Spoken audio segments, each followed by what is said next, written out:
organism. Classification of living organism, you need to know the meaning of classification. For example, in your school, you are classified as 3 major groups: secondary, primary and pre-primary. In secondary section and primary section and pre-primary, you already have classes and then section. This is how the students are classified into different groups, classes and sections. Why we need to classify the students into sections, group and major groups? Because we need to organize the students in such manner. For example, if I ask someone of you that please call Ahmed, so how you will find out the Ahmed from the whole school? You definitely need to know from which section he belongs to. So then I will tell you that Ahmed from class 7. Then you need to know the section. Then I will tell you Ahmed from class 7A. So that will be very easy to you to find out Ahmed from class 7A without wastage of time. So that is why we need to find out something or to study something. We need to organize the data regarding that species, that organism. This is how the living organisms are classified into groups. The two major groups of living organisms are kingdom Plantae and kingdom Animalia, in which we classify the animals and plants majorly. So we are going to start chapter number 3, classification of living organisms, where we classify the living organisms into groups and larger groups and smaller groups. So we need to know the system of classification of living organisms is known as taxonomy, as you have already studied in the chapter 1. The scientific study which deals with the classification of living organisms is called taxonomy. The Carolus Linnaeus introduced the method of classification of living organisms, as he is known as father of taxonomy. He is the one who classified the living organism as plants and animals initially. This is how it is known as, he is known as father of taxonomy. It is the title belongs to Carolus Linnaeus. He was the first one who classified the living organisms. Now the aims of classification: determine similarities, differences between different organisms. You may easily differentiate animals from plants. But how? With the help of the characteristics that are similar in all plants, with the help of the characteristics that are dissimilar between plants and animals. For example, a plant is consisting of root, stem and leaf. So leaves are the main character by which you may identify the whole community of plant as the member of kingdom Plantae. These are the similar characters. How you may call some living organism a plant? Because it is having green leaves. The green leaves are the similar in character among all the plants. What is the dissimilarity between two main kingdom, plants and animals? Animals have bones, different structure, as plants do not have them. So these are the similarities and dissimilarities. On the basis of dissimilarities and dissimilarities, we classify the organism. These similarities and dissimilarities help us to classify the organism into different groups. For example, the student of class 1 cannot be placed in class 6 because they both have the dissimilarities. Their age group, their intelligence level, their learning ability, all are different. These are the dissimilarities. But we place them in the same school because they belong to the same school. They are wearing the same uniform. They are having admission in the same school.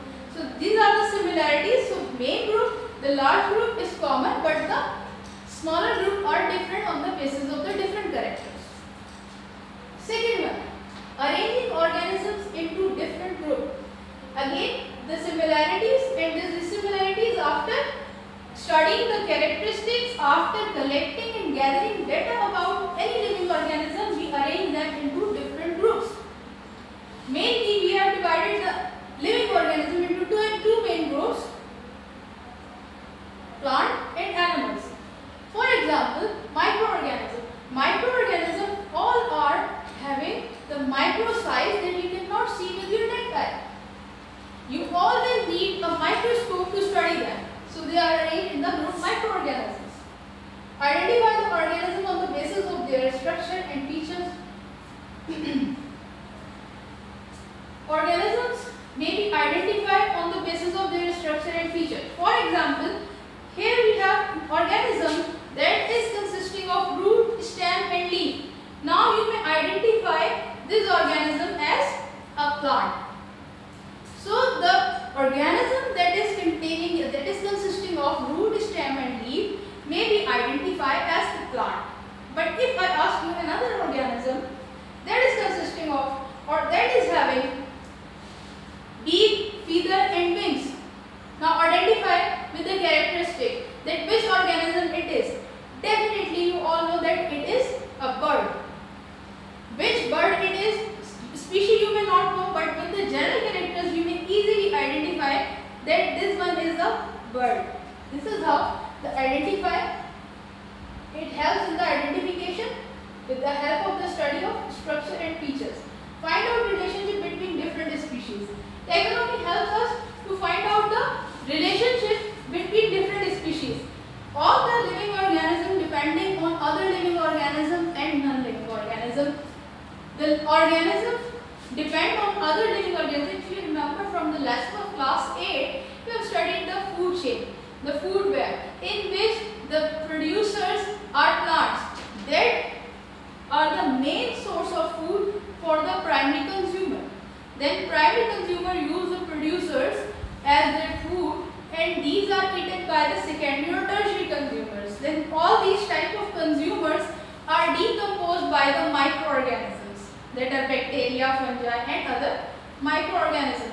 After decomposition, the dead remains of the consumers are consumed by plant. This is how the living organisms are interdepending or having a relationship between them.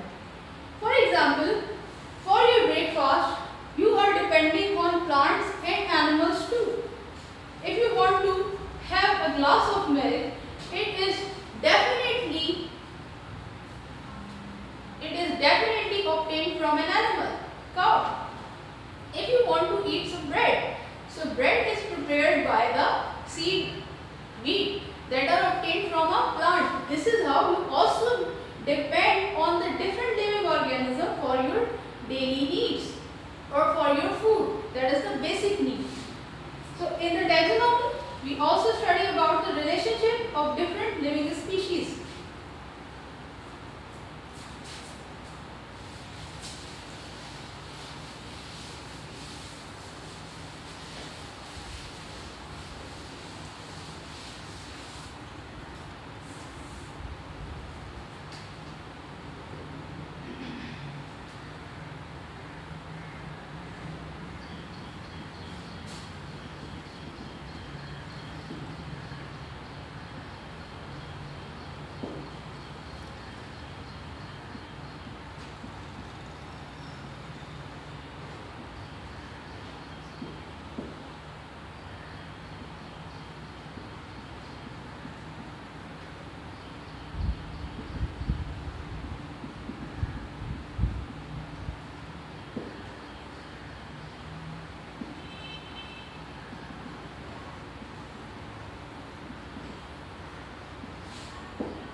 Basis of classification.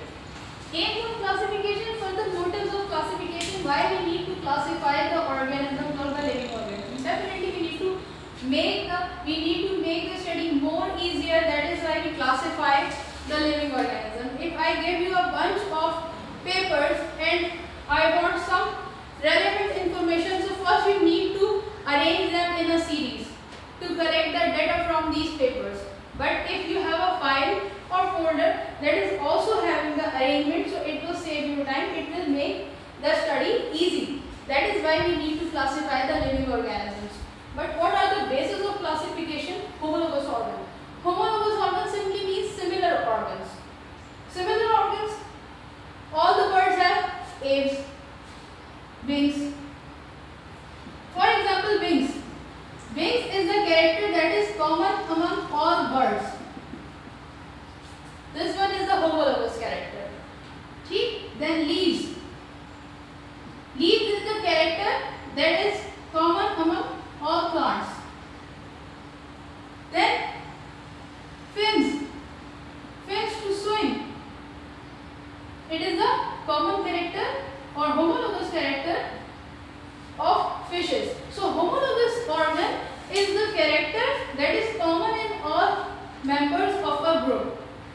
On the basis of the similar characters, we place some living organisms into the similar group. It will be very easy to you understand. That means on the basis of this character, we classify all the birds into the same group. On the basis of the leaves, we classify all the organisms into the kingdom Plantae, and on the basis of the fins, these are some common examples, we place them into the fishes. We may not place prawn and crab as fish because they do not have backbone, they do not have fins. They are also aquatic, but they do not have fins. So first character, homologous organ. The second one, morphological structure. Morphological structure means external characters. As you remember from the chapter 1, morphology, the study of external characters, and the morphological structure, the external characters, or the similarity of the external characters. As I told you that if all the members of a same group is having wings, so they may be known as birds. So this is how the morphological character or structure helps us to classify the organism into some specific group. For example, a living organism consisting of root, stem and leaf. How would you recognize it? You will recognize it as a plant. An animal having beak, tail, wings, you will identify it as a bird. An animal having fin, tail and scales on the skin and cylindrical body, so it may be identified as a fish. So these are the external characteristics. On the basis of these similar or dissimilar external characteristics, we classify the living organism. Now the chemical substances and the cytological structure. Chemical substances. As in the earlier classes, in the definition of biochemistry, I told you that a living organism is an amazing combination of different chemicals. Your body or a human body is an amazing combination of different chemicals. For example, a plant cell and animal cell. The main difference between them is cell wall. Plant cell possess cell wall while animal cell do not have it. Main difference. As the body is chemically different, cytological structure is different. Cytological structure is the structure of cell.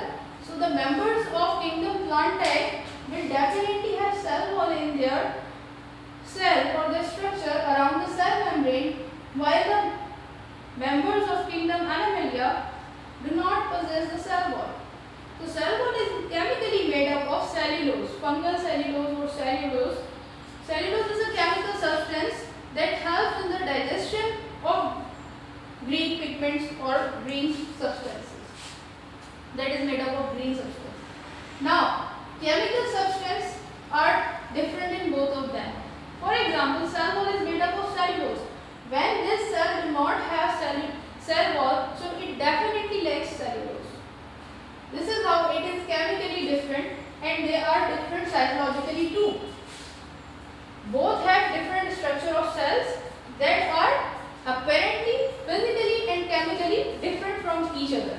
This is how we classify the living organism. So the cell having cell wall around it and with the flagella and with the eukaryotic or prokaryotic, they both have the eukaryotic eukaryotic nucleus. Nucleus is well developed in both plant and animal. They both have a well developed nucleus. But if a cell is containing cell wall with an incomplete nucleus, it may be bacteria. That may be classified as bacteria, another group of living organism. On the basis of these characteristics, the chemical substances that are present inside an organism and the cytological structure of an organism is the basis of classification. For example, if you have a series of cells that is having two different types of cells, so it may be not recognized as the similar type. So if the plant cell is different with the animal cell, so they are classified into two different groups. But if all the animals bear the same type of cell or similar type of cell, so they will be classified as the similar species or similar group of animal.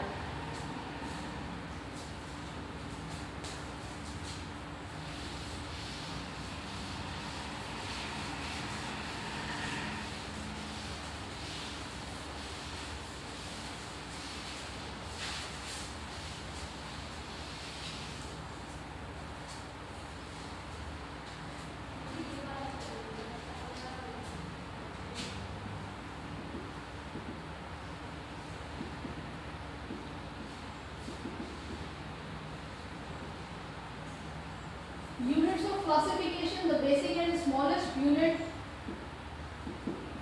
of biological classification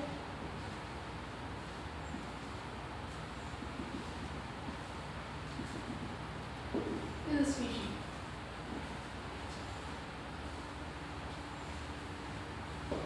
Or we may say that species is the smallest group of living organism. A single individual is known as a species. Human being is a species. All the human beings are considered as Homo sapiens, that is the same species. Similarly, the frog, the fishes, the birds, they belong to different groups, but single individual is a single species. It is the smallest unit. As we told you that cell is the smallest unit of life or of a living organism. So the classification of living organism has some units. So species is the smallest unit, or the members of the species, they can interbreed. They are known as member of the similar species. For example, sparrow, cockroach. Cockroach belongs to the same species. All the cockroach belongs to the similar species. For example, frog. Frog is known as Rana tigrina. Now, Rana tigrina is a species. Brassica plant is known as mustard. Mustard plant is a species. Rose is the common example of plant. All the plants that belongs to rose or that bear the flowers of rose are the same species. But the sunflower is also bearing the flowers, but it is different species from the roses. Clear? So rose and sunflower are two different species, but all the members of sunflower belongs to the same species. All the members of roses belongs to the same species. This is known as the species. It is the smallest unit of living organism. We are having numerous thousands of species. So that is how species is the smallest unit. Some closely related species are grouped together into genera. Then numerous closely related genera are grouped together into families. Then families classify as order. Orders are combined together and grouped as class. Class is combined together, different classes or closely related classes are combined together into kingdoms. Kingdom is the largest species, or kingdom is the largest unit of classification.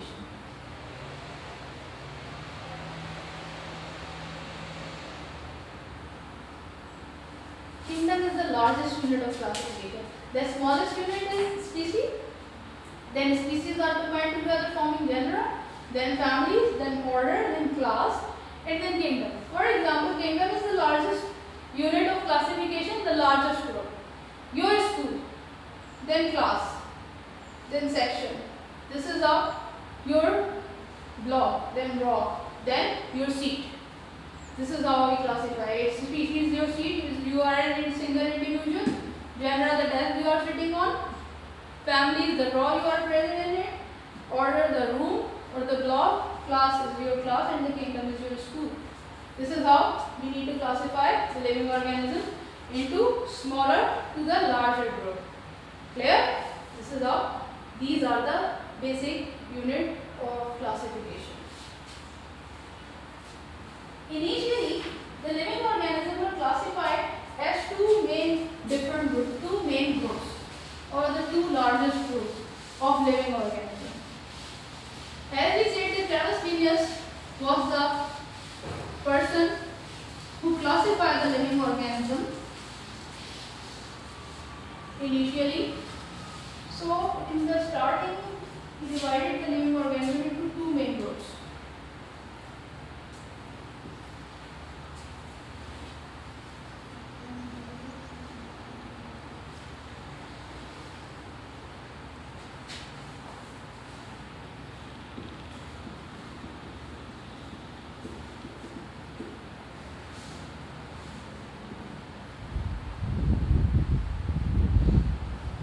Major groups of living organisms. According to the initial studies, the living organism were described as plant kingdom and animal kingdom.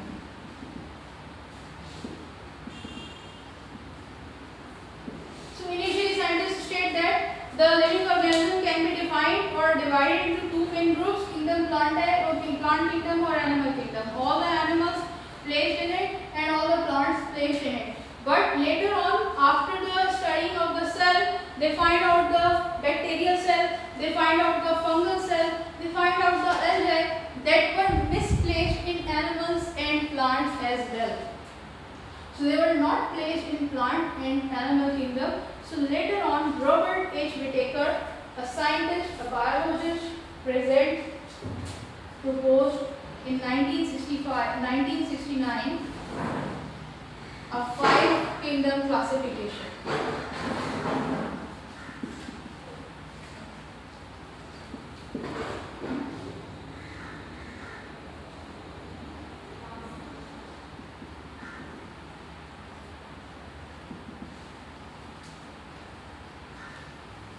Robert H. Whittaker proposed a 5-kingdom classification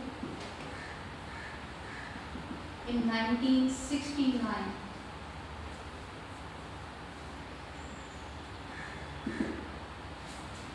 He proposed 5-kingdom classification. He suggested that the living organism cannot be classified as two small group or two largest group. There are some different cells, there are some different structures that are present for the living organism that are not suitable as plant and also not suitable as animal. So he proposed 5-kingdom classification. The kingdom Monera was the first one.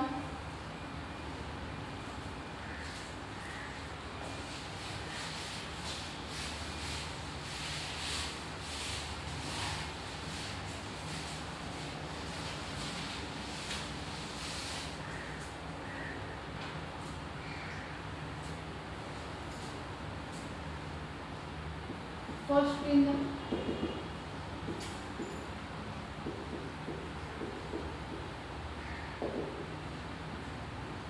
Kingdom Monera. It includes all prokaryotes. Mode of nutrition, variety of mode of nutrition.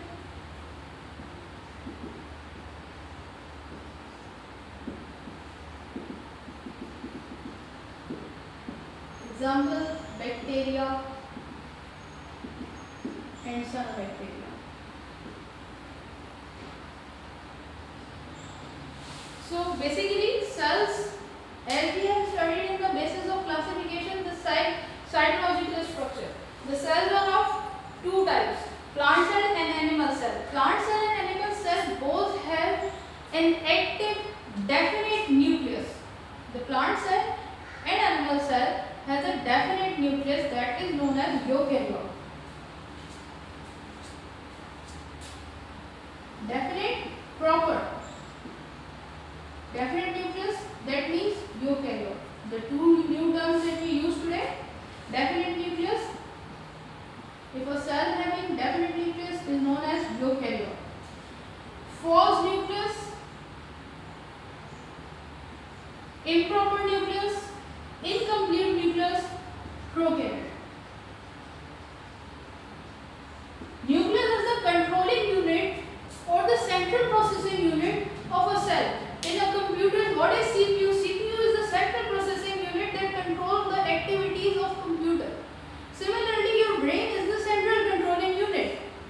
In an individual cell, the nucleus is the central controlling unit, or it is the center, or it is the brain of the cell that controls all the activities. If the cell is having a definite, proper, complete nucleus that is double membranous, it is known as eukaryote. If the cell does not possess a complete nucleus, this nucleus is known as false nucleus, fake nucleus, improper nucleus, and the type of the cell is known as prokaryote.